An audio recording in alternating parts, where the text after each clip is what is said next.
Assalomu alaykum aziz yurtdoshlar.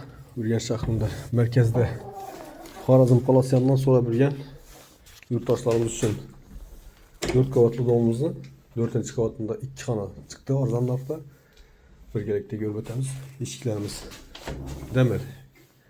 Yaxshi eshikdan qo'yilgan.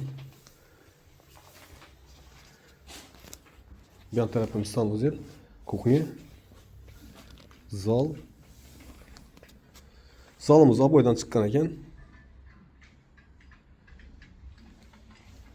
Bir yanımız spalni. Jitka boy vurulgan.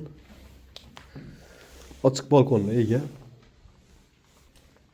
Bildiğin üstüne dım yakın. Bir kafe yanında.